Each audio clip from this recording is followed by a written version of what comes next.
it is my very great pleasure, and it is indeed our honour, to welcome our friend Theolyn Cortens, who's going to be talking to us tonight about posthumous astrology, after-death events that resonate with the natal chart. And to give us a sense who Theolyn is, she's been steeped in the study of astrology for many, many years, starting to learn when she was aged 9 from her Aunt Betty. Grant, Lewi and Palden Jenkins were early influences on the work that she did when she was learning. And Theolyn runs the Soul School online courses, and she also does face-to-face workshops based on her personal mystical experiences and academic studies. And her website can be found at theolyn.com, and I will put that in the chat box when I finish doing this introduction. As chair of the Oxford Astrology Group in the early 1990s, Theolyn initiated conferences and invited luminaries such as Howard Sasportas and Alan Oken to take part. She was much influenced by the Jungian approach to astrology then, and she attended seminars on transpersonal astrology. She also published her first book, which was titled Discovering Angels, Journeys in Archetypal Landscapes. And that was an account of her perceptions of the Archangels of the kabbalistic tree of life, which was reviewed by Jane Malcomson in the AA Journal in 1993. Theolyn has a diploma in art and design, first-class honours in philosophy, comparative religion, and English literature, a master's degree with distinction in the study of spiritual experiences from the University of Wales. And she spent 3 years at the University of Winchester researching modern reports of angelic visitations. She lives in West Wales, researching modern reports of angelic visitations, and she lives in, as I said, West Wales, and celebrates her 80th birthday this year with her 4 daughters, 7 great-grandchildren, and 2 great-grandchildren. Theolyn, I think it is time that I hand it over to you. Welcome to Aquarius 7, and please do take us away. Thank you so much, Theolyn. Thanks very much, Pamela. Okay, yes, so I called it Resurrection Timetables, and here's Gabriel blowing his trumpet, raising the dead from their graves. So what I want to say when I start is I don't regard myself as an expert in this field at all. It's just something that has been a curiosity for me. And before saying that I would do this presentation, I didn't particularly have a great database to work from. So I have over the last few weeks been collecting things, and I've always kept it very simple, because in order to get a bit of an overview, to do several characters, you can't go into zodiacal releasing or loosening of the bonds or even secondary progressions and all those kind of things. And I've just looked at obvious transits and sometimes at solar returns. But even so, it was quite a rabbit hole with lots of little threads going off, and I was often finding myself thinking, oh, I'll go and look at that, or I'll go and look at that. Sometimes that meant that I came up with some really curious and rather intriguing things, which I hope you'll enjoy when I show them to you. And as I've said in these notes, which are more for myself than for you, the underworld is the domain of Hermes, the trickster. So I'm going to start with Picasso, because this was one of the first things I heard about. Many years ago, somebody said, oh, if you looked at Picasso's chart, you would, and you see something that happens to one of his paintings after he's died, you will see a marker for his chart, a resonance. So, of course, we all know how famous Picasso was, and he was immensely rich through his art. And by the time of the Second World War, or even the Spanish Civil War, happens in the late 30s, he's already regarded probably by then the greatest living, certainly greatest living artist of the 20th century. So here's his chart, and let's just pinch a few really significant placements in it. What really obvious is the 10th house Taurus stellium, which includes a Jupiter-Pluto conjunction. Then one could also notice, obviously, his sun is important to look at. That's in Scorpio, right down at the bottom. Mercury is also in Scorpio. He has the moon in Sagittarius conjunct the North Node. And those particular points are ones which will become notable as we go a bit further.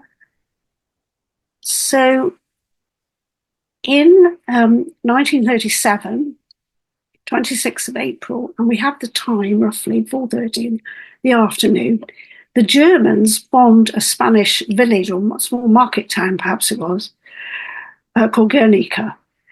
And one can see there immediately that the Sun and Uranus, Mercury, are all in that Taurus block, which was his 10th house.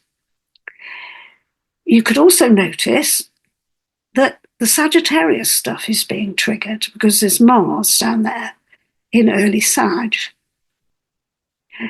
And then the moon is in Scorpio, which is where his natal sun is.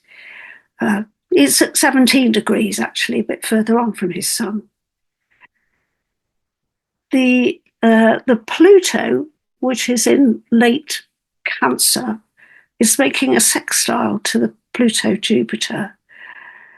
And also I noticed the Neptune at 18 Virgo was conjunct his natal Uranus.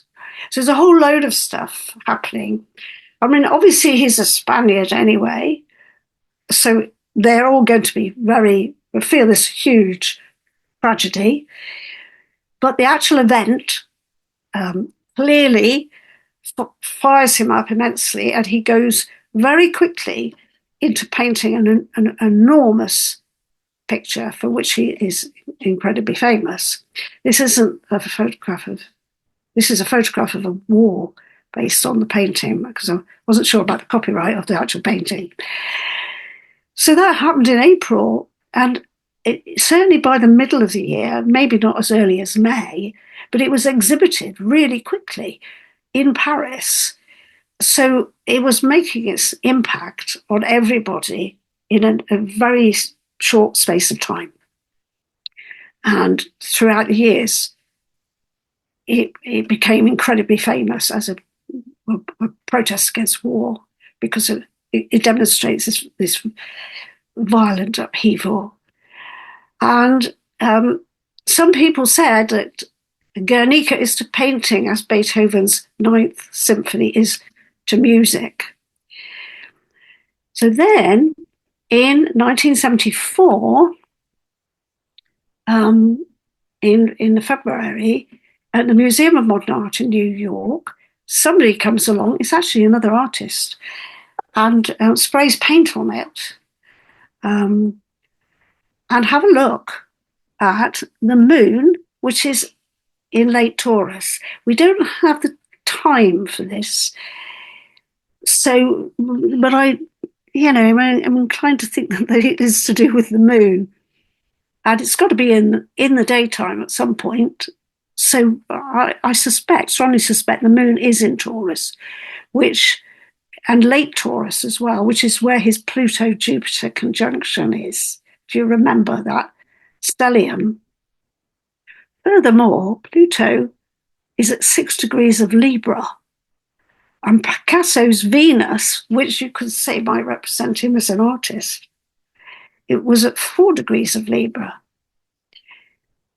Then I also noticed that Neptune is at 9 degrees of Sagittarius, which is where his moon and north node are in the natal chart. So obviously somebody, as I said, I'd heard about this from some astrological grapevine. So I imagine that the things that I've just pointed out were originally pointed out by other people. So that looks like a pretty good representation for an artist after death having some event happen that resonates with their birth chart. So now I'm going to rush off to Van Gogh, because I knew obviously that he wasn't recognized until after he was dead. Here's his chart. He has stelliums. He has one in Pisces, and he also has one in Taurus.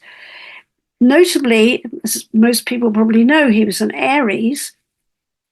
Look at the red beard, after all. But he's got the Aries sun and the Mercury in Aries in the 10th. The stellium is in the 9th.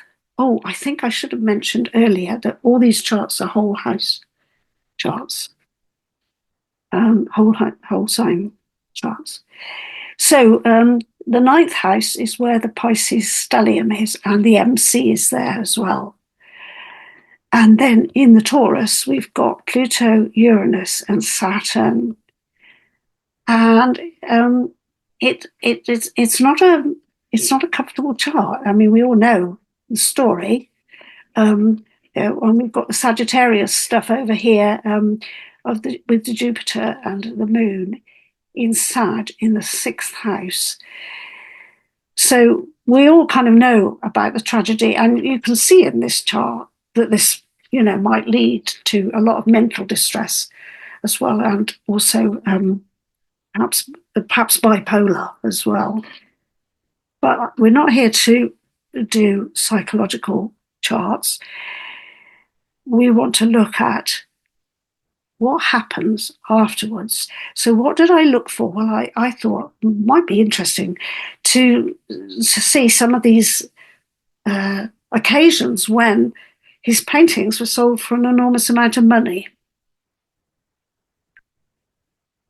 So the sunflowers were the big story.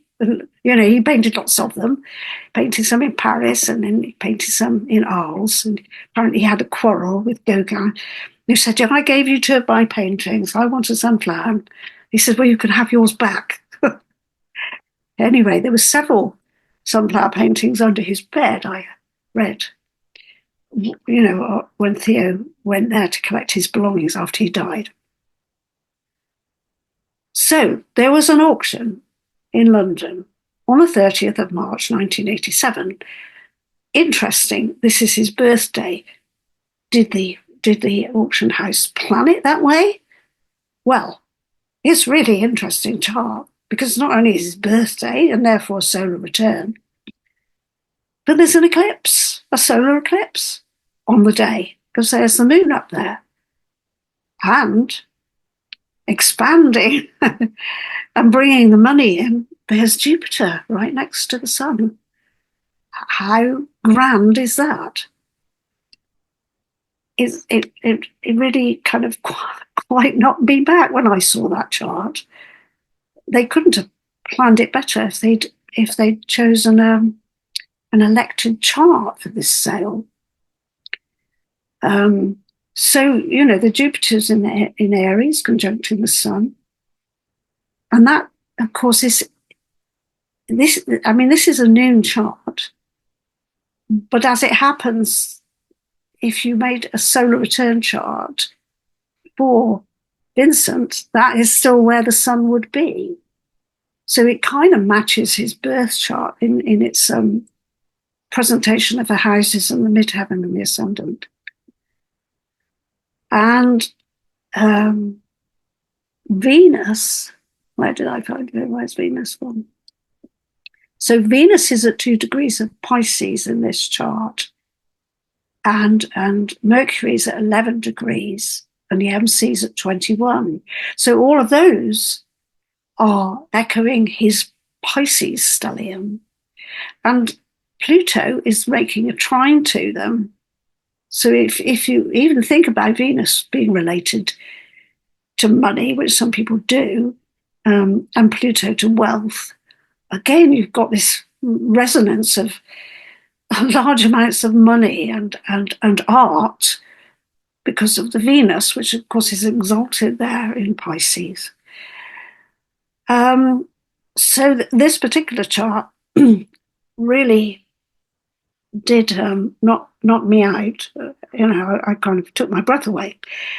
What was also very curious was that I thought, okay, Van Gogh, done and dusted.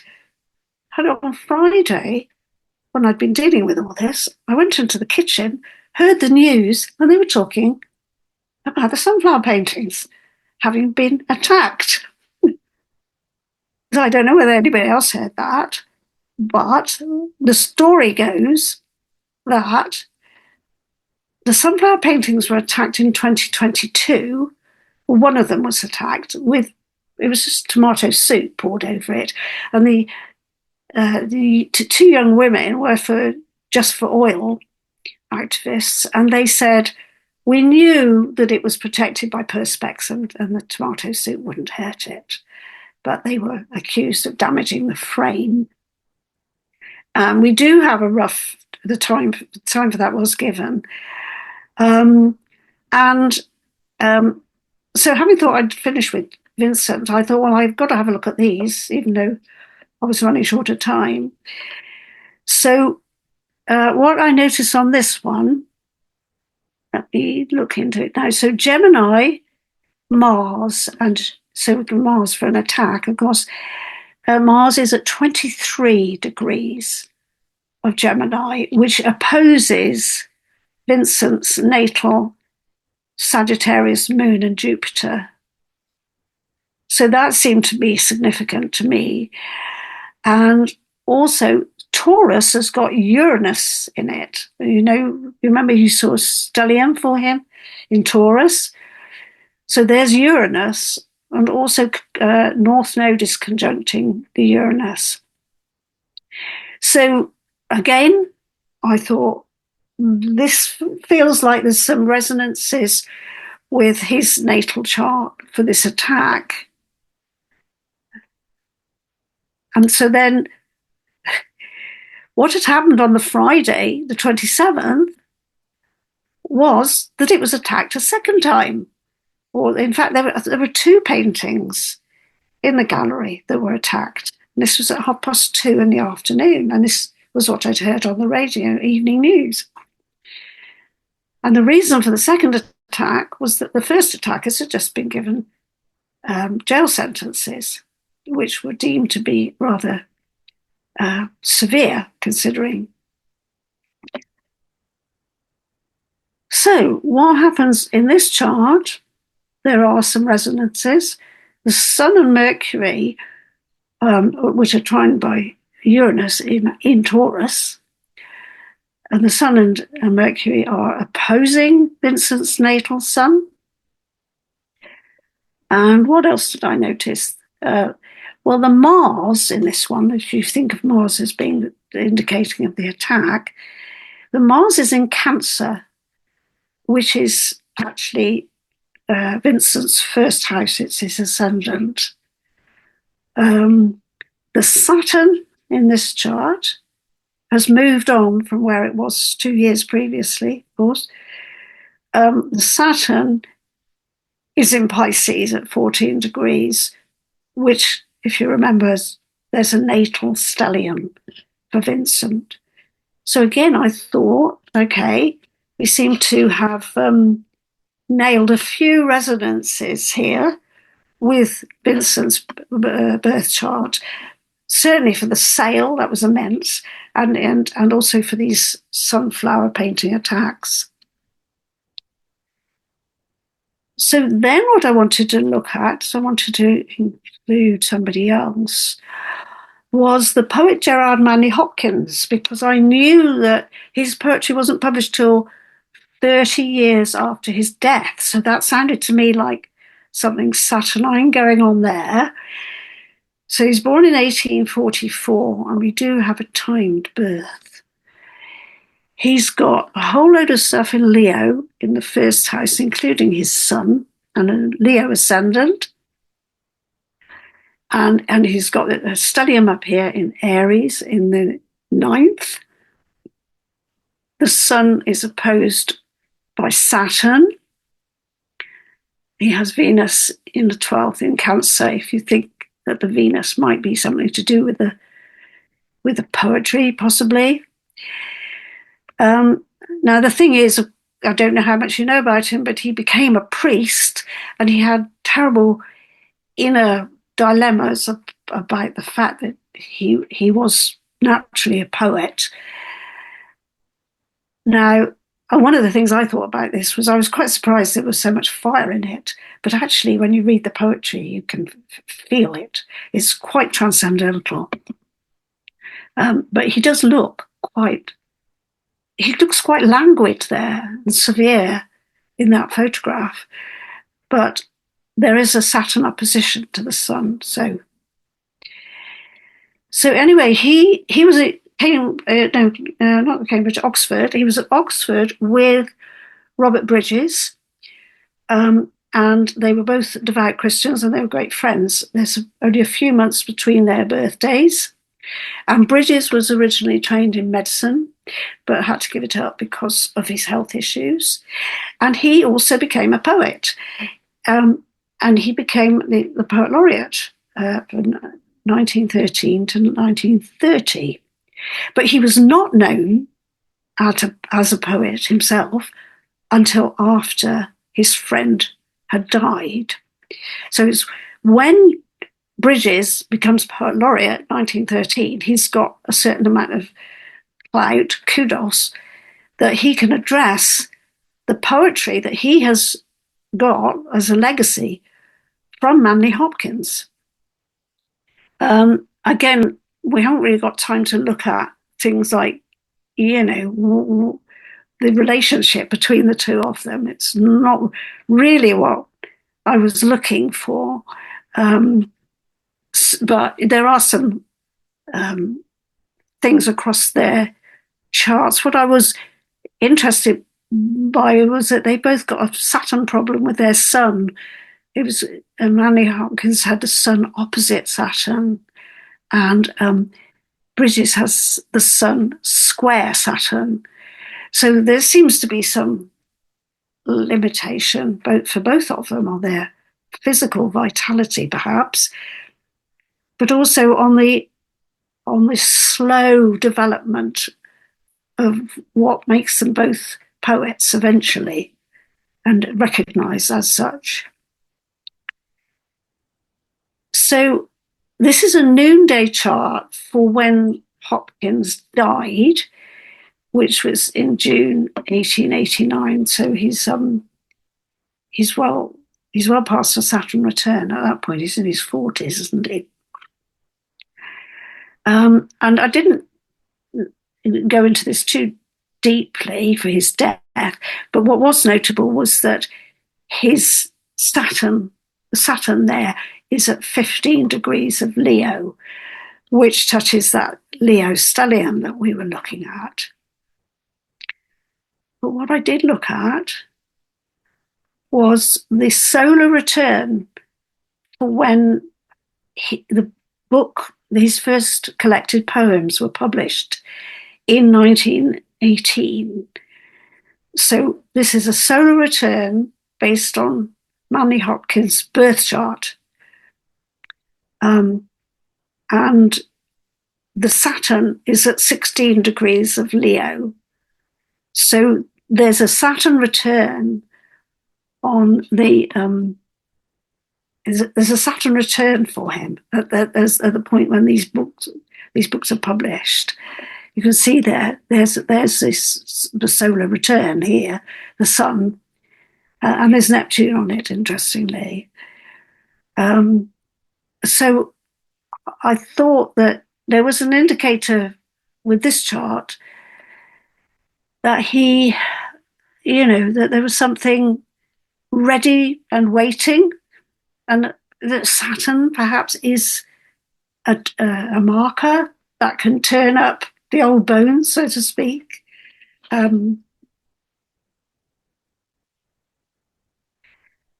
And that is what we're going to notice when we now move along to the story of Richard, who's the star of the show in a way. So Richard III, King Richard III of England, born October the 2nd, 1452. He dies 22nd of August, 1485. And his bones are raised on the 25th of August, 2012. So he becomes this archetypal villain in British psyche almost. And he was described as hunchbacked in Shakespeare's play. And he says of himself in the play, I was born before my time, feet first. We don't know whether there's any truth in the idea that he might have been a breech birth. But this painting is 1520. This painting is dated because of tests on it for the wood and the paint. But it's suggested that it might be based on an earlier one, and people feel it could be quite accurate. And there is a sense there of the shoulders being slightly uneven, and he's got very delicate hands. He was a very small-framed person and sometimes described as slightly effeminate, actually. And this deformity of his certainly is associated with him actually being evil. Here's his chart, his birth chart. He's got a sun conjunct Saturn in Libra, and that's where we've got the moon today. As we started this, before we started, we looked at the moon, and it was 21 degrees of Libra. And he's got Scorpio ascending. The Mercury is in Scorpio. If it was a Placidus house, it would be in the 12th, of course. He's got Mars in Aries, where it rules, opposing the Sun and the Saturn. The Saturn, of course, is exalted in Libra. Right at the top, in the 10th house, not the midheaven, but at the 10th house, he's got Pluto-Uranus conjunct in Leo. There are a lot of things in this chart that perhaps are not very nice, actually. There is an immense amount of, it seems to be fraught in many ways, with the ruler of the ascendant opposing the sun, and when the sun would conjunct Saturn as well. It doesn't look very kind, whatever the truth is about this story.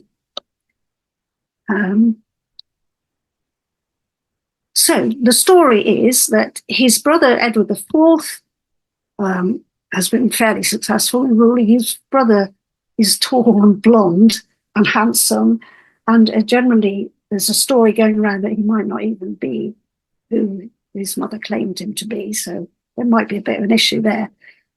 And by this time, when before Edward dies, Richard's brother George, Duke of Clarence, who reputedly drowned in a butt of Malmsey, is already dead because he's been executed by Edward as a traitor. So there's a lot of interfamily horridness going on.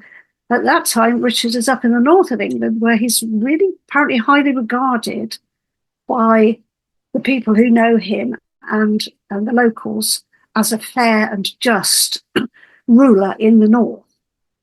And it's when Edward IV dies and leaves two sons who are underage. So his son, also an Edward, is going to be Edward V, but he's only a young lad. He's about 12. And before he dies, Edward has appointed Richard to be the Lord Protector of the young king until he comes of age. And everything's set up for the coronation, even to the extent of buying the robes. And then a big bombshell is dropped by somebody, gives Richard the information that his big brother Edward had been betrothed to somebody before he married the Queen, which means that the two boys are bastards. They're illegitimate, and therefore they cannot inherit the throne. So Richard decides to take it for himself. He says, I'm the next heir. He famously puts them in the tower, which does not necessarily mean he puts them in the prison, because parts of the tower were royal apartments. But after a while, people stop seeing them playing in the gardens, and nobody knows what happens to them. And that is part of the ongoing mystery surrounding this tale. So his archenemy is Henry Tudor, the Duke of Richmond, who comes across the sea. He's actually Welsh, but he's been hovering around with his. He actually lands in Wales, I think. He's been hovering around with his supporters because they want to take over. He's got some claim to the throne, although it's not very. It's quite tenuous.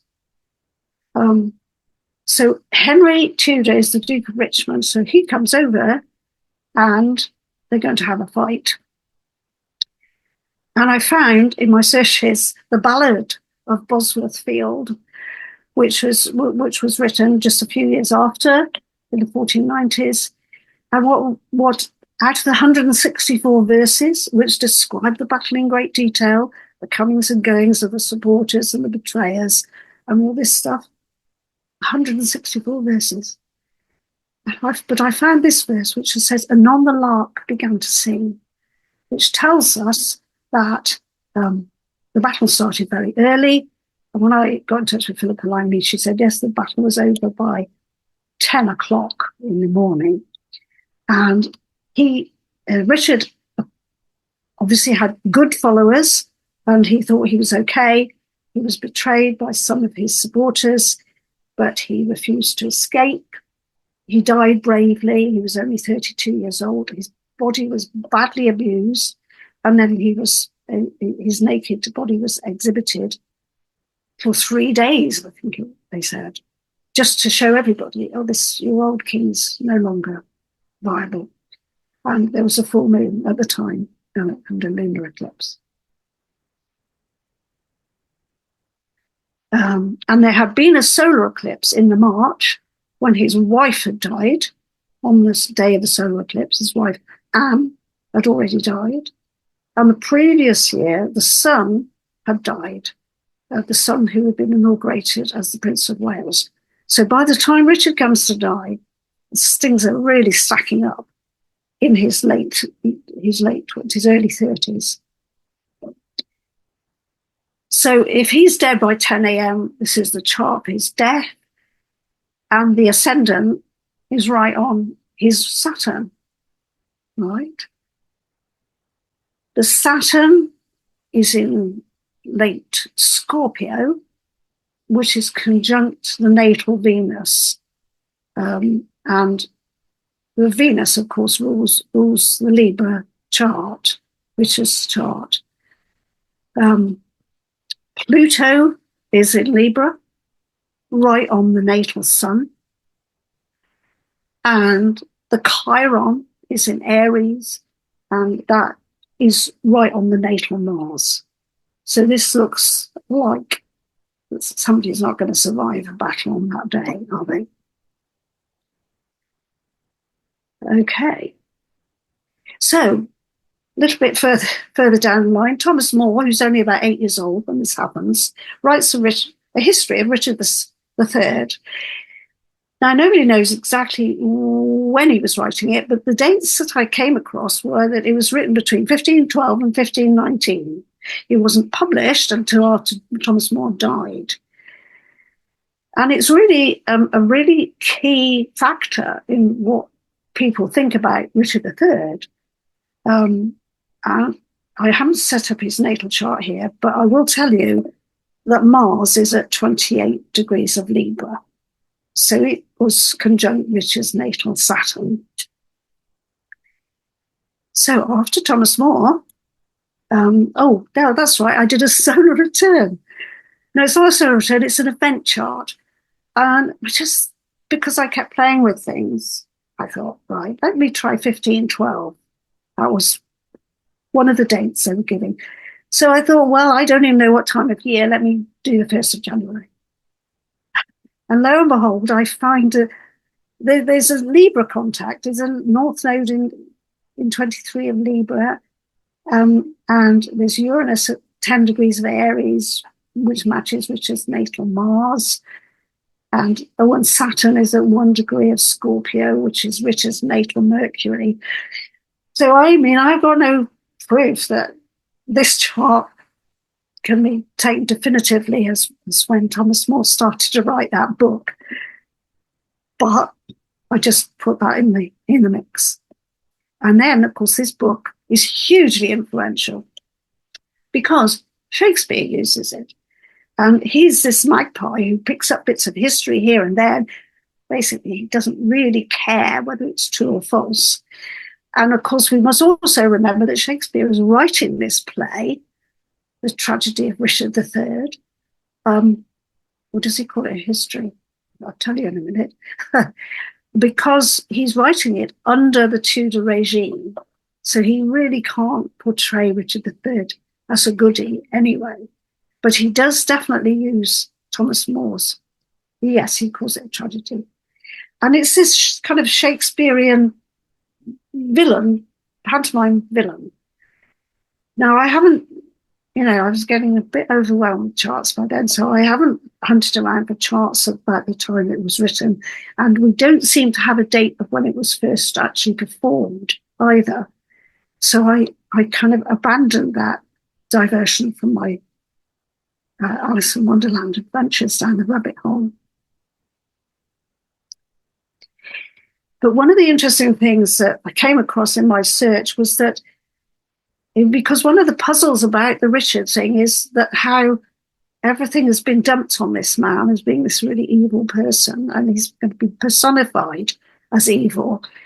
And that it has been suggested that Shakespeare was actually working along the lines of the vice character that you get in the medieval mystery plays, because they delight in evil for its own sake, and they are amused by their own cunning.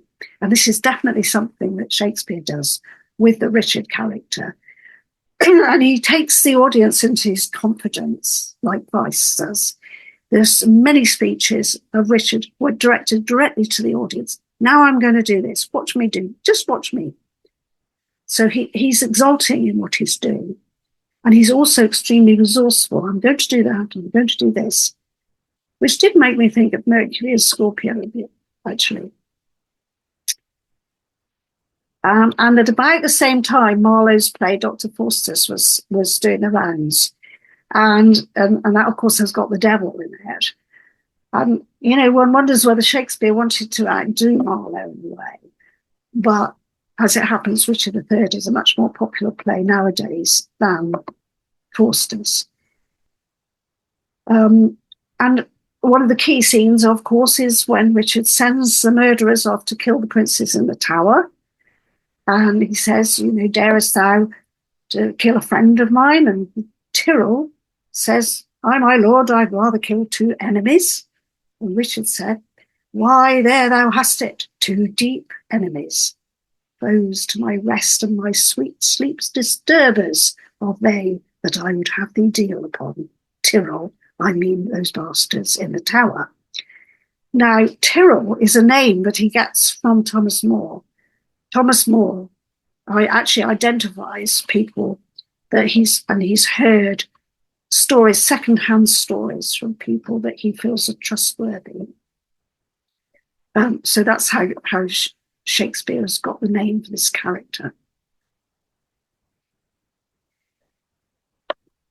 So if we go a little while down the line, in 1674, some bones were found in the Tower of London, by which time it's established that the princes had been murdered there. Everyone thinks that because of Shakespeare and Thomas More.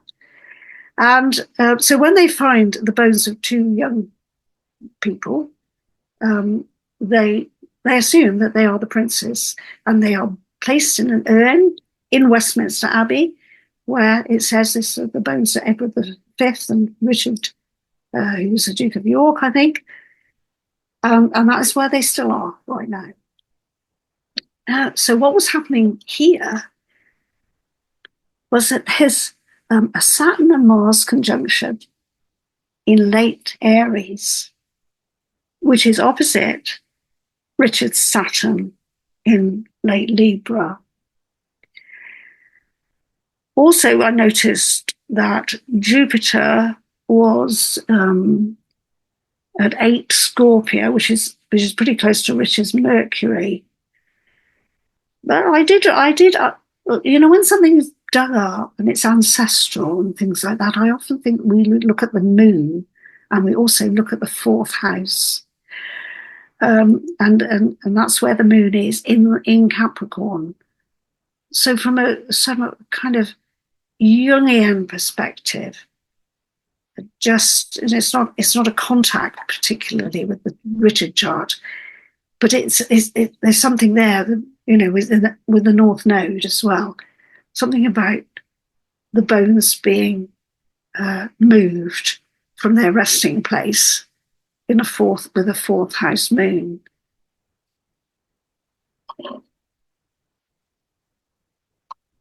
Yeah, but again, the most impressive thing I thought was the Saturn contact, Saturn opposition, Richard's Saturn.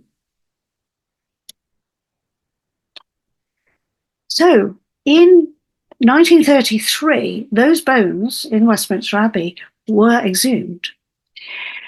And incidentally, under another 4th house thing. But this I don't have the month even of the date. So I did a solar return on it on Richard's birth chart. So what we've got here is another Saturn, another Libra contact. Where have we gone to? Have I got the right chart? So the solar return is 1933 to 34. Yes, we've got Sun in Libra down there, conjunct Jupiter, because it is a solar return. And then the Mercury is in late Libra, so that is on Richard's Saturn. The Venus and Mars are in late Scorpio, which are on Richard's Venus. And I did notice that I'd like to look at the nodes, actually, and the North Node is late Aquarius, which actually makes a trine to his Saturn. But again, I felt that the Saturn stuff was showing up again, and that this is a solar return, not a Saturn return, but it is giving us more content that somehow relates to Saturn, I felt. And as I say, there's something going on in the 4th house there. So the people who exhumed these bones kind of confirmed that, they seem to be the right kind of age. But there's been a lot of criticism. I mean, they didn't have DNA to test with. And the present situation is that leftover from, well, I don't know. I've heard some rumours that unlike Queen Elizabeth, there may be some possibility that Charles will allow for a DNA examination. There were some other bones found a bit later in St George's Chapel in Windsor, but nobody has identified those or tried to identify them as belonging to the. And if you follow Philippa Langley, she reckons there's plenty of evidence for them having got out of the country and not being dead at all. Now, this is one of the real fun things I discovered. This is really strange. The Victorians were hugely keen on Shakespeare, both in Britain and in the States. There were lots of great famous performances in the 1700s and 1800s, and there were lots of actors taking this part on. In the States, there is even a black actor playing the part, and Abraham Lincoln was this great Shakespeare fan, and particularly he was very fond of playing Richard III, apparently. Now, the curiosity that I came across was that the residents of Richmond in Virginia identified themselves with Richmond in the play, the goody, Henry Tudor. And they regarded Lincoln as a tyrant, right? So the Virginians did not like Lincoln. Now, the man who shoots Lincoln is an actor called John Wilkes Booth, who had, in his time, played both of those parts, Richard the Baddie and Richmond the Goody.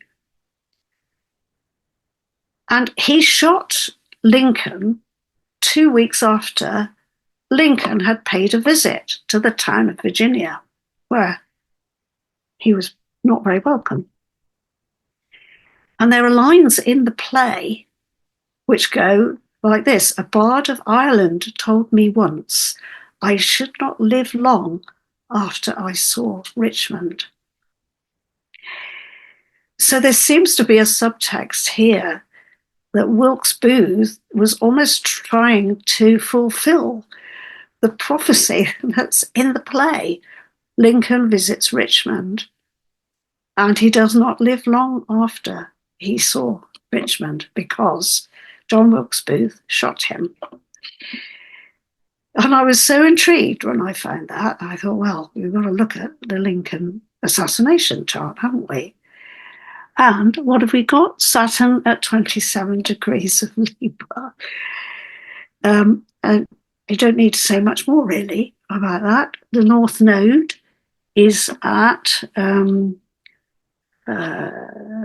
Scorpio. Where's Scorpio? Here we are, yes. So the North Node is on Richard's Mercury. The Neptune is on 8 degrees of Aries, which is on Richard III's Mars. I give you the shooting of Lincoln being tied in symbolically in some way with the death of Richard III, the life and death of Richard III. I think it was quite extraordinary. I didn't know where to put myself when I found this. Right, so in 1924, the Fellowship of the White Boar was founded by a Liverpool surgeon and some amateur historians who believed that history hadn't been treating Richard very nicely. And the white boar was his symbol. She's not a very nice creature, is it? The boar.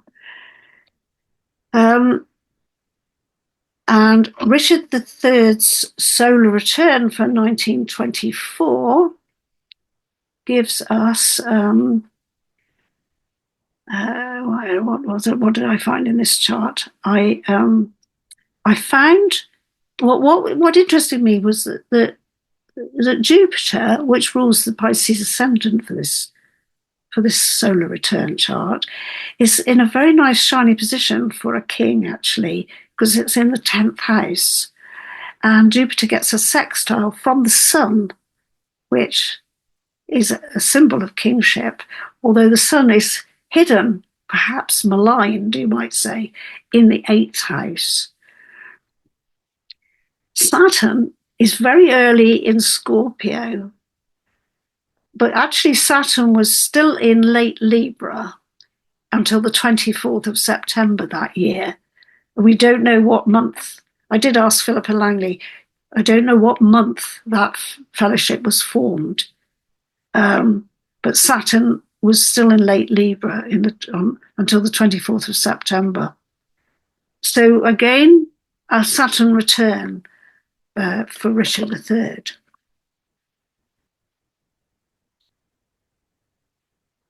So in the 20th century, the Richard III Society is founded in 1924. Laurence Olivier's theatre production is in 1944.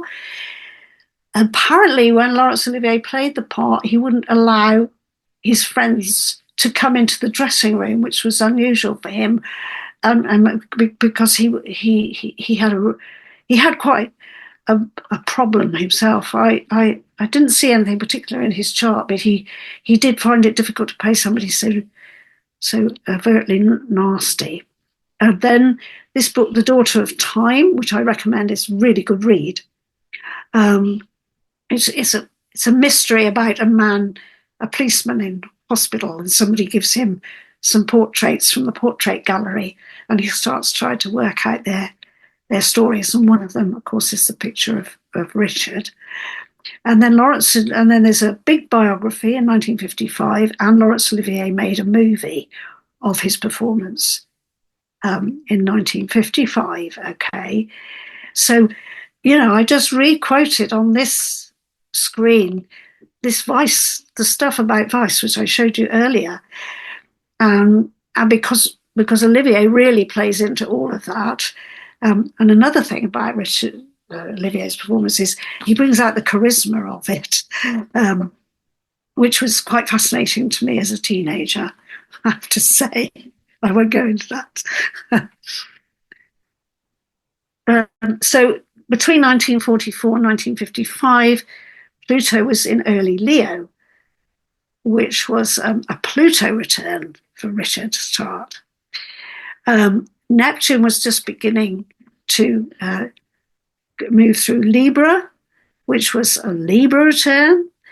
And particularly in 1951, when Day's book was published, Saturn was again in late Libra.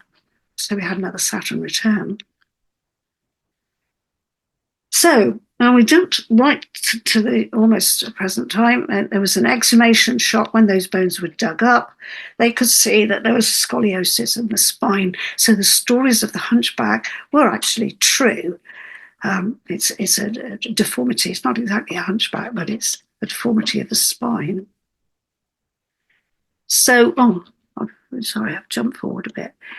So the Leicester car park, I've moved that to the wrong place. Okay, so it was found, the bones were found, and the Leicester car park was dug up, and the first bones were found at 10 a.m.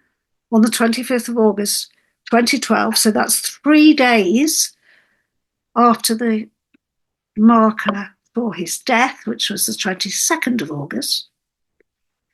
And it was the same time that they say the battle had finished and he was dead. So the death chart was at 10 a.m. as well.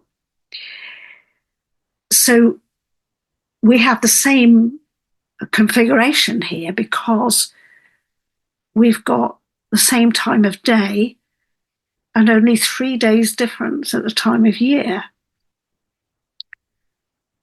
So that's intriguing. And furthermore, Saturn is in late Libra. So it's another Saturn return. And this is the 80th Saturn return, right? So there's quite a lot in here. I mean, the Mars is at 1 degree of Scorpio, which is conjunct the natal Mercury. The Uranus is at 1 degree of Aries, which is conjunct the natal Mars. The Pluto in the 4th house. That was one of the things when I looked at it with Will, was Pluto in Capricorn, bones, in the 4th house, digging deep. I think that was the first thing that I noticed about it. Why wouldn't you dig up the bones if Pluto was in the 4th house in Capricorn?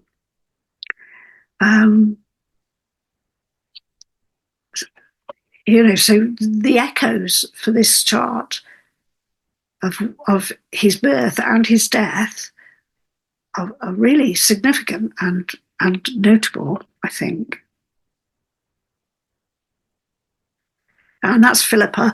I've looked at Philippa's chart, but I've only got her birth date. I haven't got a time, and I couldn't see anything in particular. I'd like to think she might have Libra rising, but I'd have to ask her. And they did, there's her chart, but I didn't see anything in particular that I thought, oh yes, that's good. So far I haven't noticed anything. And then, of course, they did give him a really good send-off. Now, how much time have I got left, Chris, here? I wanted to show you one of the things I said I was going to show you. I'll see if I can whiz through some of this quickly. What I said I was going to show you was something about my husband, who died in 2021. All right. So he was a very gifted artist and musician. He designed handmade wallpapers and got quite well known for them when he was in his early 20s, because some of them are in the Victoria and Albert Museum and their collections. And he also wrote dozens of brilliant songs. He could write really biting satire and beautiful ballads. And he collaborated with me and his brother Tim to create a musical theatre show. And so what's going on in my present life at the moment, because he didn't leave me any money, is I'm looking to see what we can do with this legacy of his work, and in particular to do with the musical theatre. So this is his birth chart. He was a Gemini, and he had the most amazing facility with words. He got Mercury on the South Node, and also a Mercury. He's got a Mercury-Uranus sextile there, which I think gave him this bit of brilliance. But also the Mercury is squaring the Jupiter. I think they've given it a square there. That's interesting. Am I reading that wrong? Sorry. I know this chart very well, actually. Scorpio at the bottom is a big problem there. So in the fourth house, Saturn conjunct the moon in Scorpio. But I won't delve into that now. But it's like a restraining leash on his Pluto, Jupiter, and ascendant. And he's got the North Node in Sagittarius. So the musical, there's a banner for the musical called Roll Over Jehovah, God with balls and Lucifer with attitude. And it actually was staged. It was staged at the New End Theatre, which is a very small theatre in Hampstead in London, but it was professional staging in September 2000. And it had Wayne Sleep as a choreographer and some West End singers in the leads, and had really brilliant reviews. But then there was a petrol strike.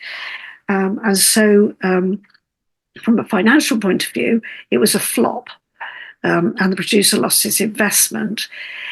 But as far as Will is concerned, if you look at the stuff here, Pluto is in the 10th on his North Node in Sagittarius. The ascendant is in Pisces, which was where Will's Mars was. Mars in Pisces he had. I've often found Mars in Pisces shows up for musicians. There seems to be some kind of,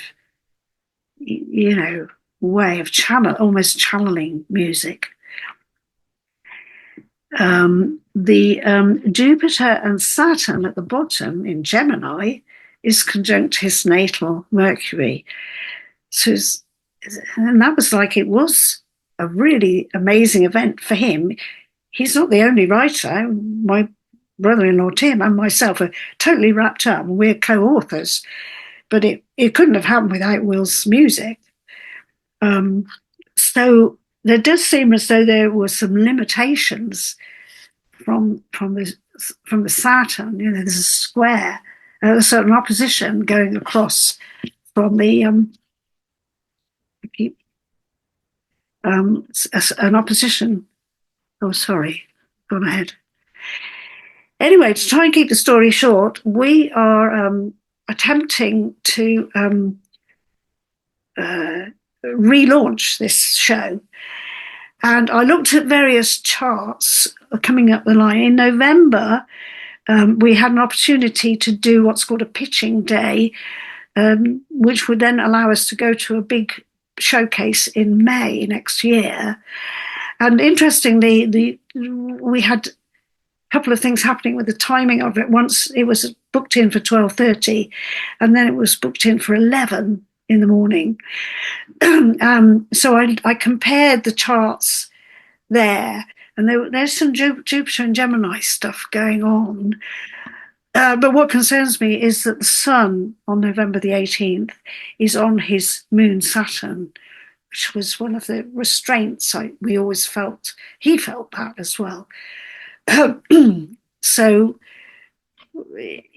trying to make a prediction of these two different charts, very slightly different times of day, I found was a bit of a question mark over that. But the earlier time, which is one we're going for, has got Venus ascending. Otherwise, all the conjunctions are the same. So there's not much difference there. I did quite like the fact that there was a yod from the moon, which is the moon on the ascendant is at his north node.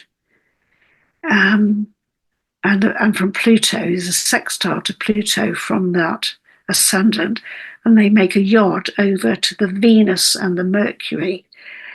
And the because it's a solar return, of course, there's the sun there at late Gemini. But on his natal chart, the Venus is just gone into Cancer. So we've got a Venus return there, and the yod is pointing at it. I don't know, and it's the 8th house. Well, we will see. And I thought I looked at my solar return because obviously I'm extremely tied up with this, and there's quite a pleasant stellium for me in Aries, where there's a north node is there with my sun and Venus and Mercury, although Chiron is there as well. But they're all in the 11th house, which is the house of good friends, and it's always regarded, as well as I understand it, as the house of people who can help you along the road. My ascendant, and my solar return ascendant, is on Will's sunshine, sun point. Have I got time to look at Franz Schubert? Maybe just. There's Franz Schubert. This is very curious. Sorry about that. So Franz Schubert was in the shadow of great musicians like Haydn and Mozart and Beethoven. He was impoverished when he died. He was only 31. He wrote all these amazing symphonies and operas and sonatas and church music and 600 songs. The list goes on. And those were all written in the space of about 15 years. Now, what's intriguing about that from a musical point of view, or the facility, the mercurial facility, you might say, is that Pluto is right on the Mercury. And also we have the Pisces moon and the Pisces Jupiter there. And this is the story I want to tell you about Schubert. So take careful note. I'll show you the chart again in a minute, because this is a man called Paul Lewis, who's a concert pianist who specialises in playing Schubert's piano sonatas. And I put his chart up just to see, and what I could see there was that, what I could see that is his Mars and Venus conjunction. They match Schubert's ascendant, but I wasn't particularly looking for matches on their charts. What I was looking for was to do with this. On the 9th of January 2011, The Guardian published an interview with Paul Lewis. Right, so in this chart, the moon and Uranus and Jupiter are all in Pisces, which we've just seen in Schubert's chart. They're conjunct Schubert's natal moon and Jupiter, right? And the interesting thing about this, I'm going to take you to a very strange place now. The interesting thing about this interview is this is what Lewis says. And with his sonata in B flat, which is one of the last things that he wrote, says Lewis, Schubert writes something that comes from another planet. I'm not a religious person at all, but it is something beyond. And Lewis leaves his point in the cold air, his voice and his cup of coffee giving off steam with the snow against the cafe window. So what was interesting about this is his particular phrase, Schubert writes something that comes from another planet. Because, and here's the sonata chart. The sonata has got a stellium in Capricorn. Here we go.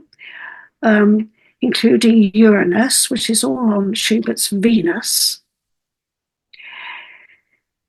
Jupiter is in Scorpio, which is on Schubert's Neptune.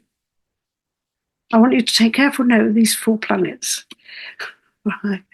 Pluto in Aries is on Schubert's Mars. Here we go. And Saturn in Leo opposes Schubert's Sun. So Venus, Neptune, Mars, and the Sun, right? That's the article. Go back again. So let's go back to Schubert's chart. Can we see the Mars, the Sun, the Venus, and the Neptune? Right. So there's a quincunx between Neptune and Mars. There's a square between Neptune and the Sun. There's a square between Mars and Venus. And then there are sextiles, Neptune to Venus, Mars to the Sun. And then there's a semisextile from Venus to the Sun. So there's a particular figure there, which is called a UFO. If you've never heard of a UFO before, after all my years of astrology, I hadn't heard of one until maybe about 10 years ago, I heard about it. I think it was, somebody pointed it out to me. I think it's from Everton, but it's a very specific figure which you can spot when you look for it. And it's formed by 4 planets with a quincunx base, 2 squares, 2 sextiles, and a semisextile.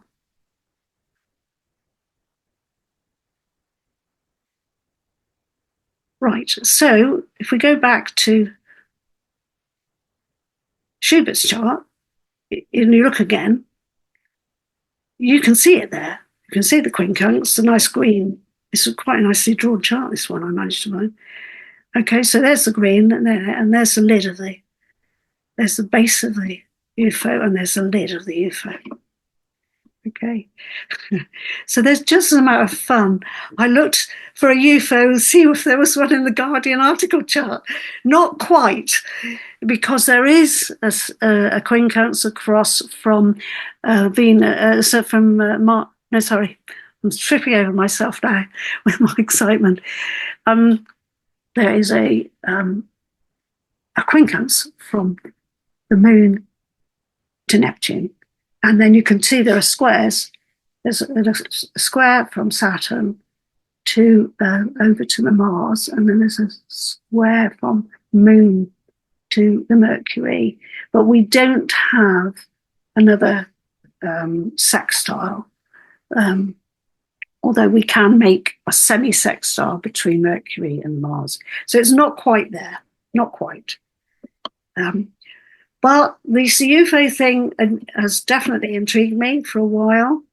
I found somebody pointed one out in the birth chart for artificial intelligence, which is given as the 15th of June, 1956. And although this particular drawing doesn't show the quincunx, there is a Saturn to the Sun quincunx if you allow 3 degrees.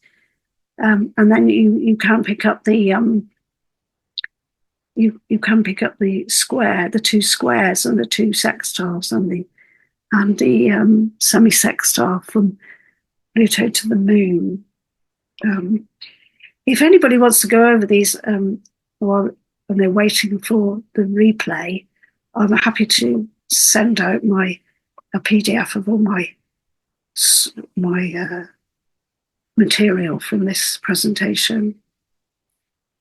Here's another interesting one. Ufologists may have heard of what was called the stranger at the Pentagon.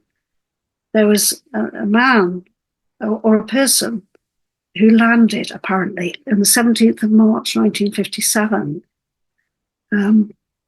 and announced that he wanted to speak to the president. And we have his name as Valiant Thor, and there are photographs of him. And it is said that he came from Venus. And there is there's a UFO in this chart as well. If that's an Alice in Wonderland rabbit hole that you'd like to chase, then look up Valiant Thor or look up the stranger at the Pentagon, because according to the story, he was in conversation with people high up in the US government for several years in the late 1950s. And just a quickie to provoke you to look at that UFO further. Oscar Wilde has one. We are all in the gutter, and some of us are looking at the stars. The singer Sarah Brightman has one, and one of her songs is I Am in Love with a Star Trooper, and she's been trained. She's had astronaut training because she wants to be the first person to sing in space. And Elon Musk has one, as also the other brilliant techie person, Steve Jobs.